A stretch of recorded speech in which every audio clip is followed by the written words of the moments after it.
I was sore in the morning, snatching head, and had to sit back down on the bed 'cause I felt dizzy all of a sudden.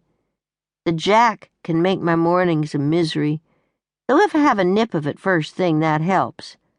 Fight fire with fire, as my pa used to say. I wanted to ask someone to bring me a drop, but for once the house was quiet.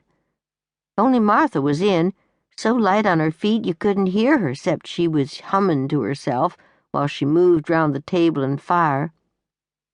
She was like a little mouse, waiting for me to drop a crumb for her. If I asked her for Jack, she'd get it, but hold it out so timid with her mouse paws that I'd feel worse than I already did. Martha was the runt of the litter, the only weak one left who hadn't died. She hummed all the time, hymns to block out the sound of death's footsteps behind her. Rock of Ages, sometimes a light surprises, blessed be the tie that binds, and that goddamn amazing grace. Save a wretch like me, indeed. Dunno where she knew 'em from. I didn't teach her. Probably it was our neighbor Hattie Day, a woman who knows her hymns and how to lord 'em over us. "What you makin', honey?" I said to her, thinking if I used some kind words then I could ask for the jack more easily. "Pie," she said. I could see calling her honey made her brighten like a lantern shone on her, so I used it again. "What kind of pie, honey?" That second honey was a mistake. It came out false, and Martha knew she wasn't my honey. "Apple pie, I'm going to get some now," she said, then wiped her hands so there was flour up and down her apron and ran away, leaving me all alone. Quick, before she come back, I went to the bottle and took a swig. That would have to do. Don't know why I didn't want Martha seeing me drink, but I didn't. It wasn't often that no one was in the house but me. It made me nervous. I liked people around, even if I didn't always want to talk to 'em. Back east, there were too many Goodenoughs nearby, and I had to hide in the hay sometimes for a little peace. Not here.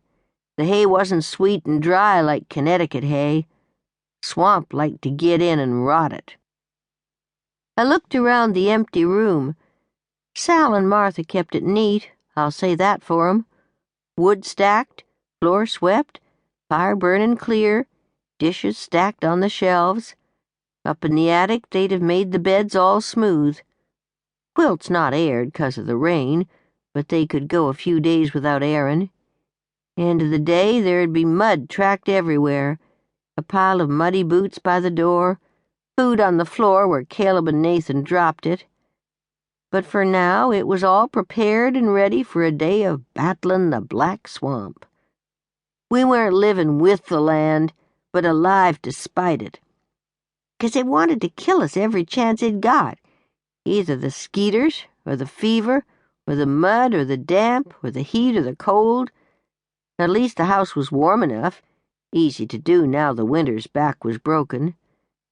Sometimes during the cold spells, when the snow was high against the house, all 7 of us would be huddling by the fire, wrapped in quilts, and not moving the whole day, except to feed the animals and the fire and ourselves. I was glad those days were done, 'cause my family drove me crazy then. Martha had already made the pastry for the pie and rolled it out on the table into a perfect circle, just like her. Sal or me wouldn't have bothered but left it ragged, but Martha would crimp the edges all even with her little fingers and weave a pie top that looked like checkered cloth. I was still looking at the pastry when she come back with her apron full of apples, spitters we'd kept back from the cider press for cooking. I frowned. "You gonna put some sugar in with them?" Martha peeped at me with her star.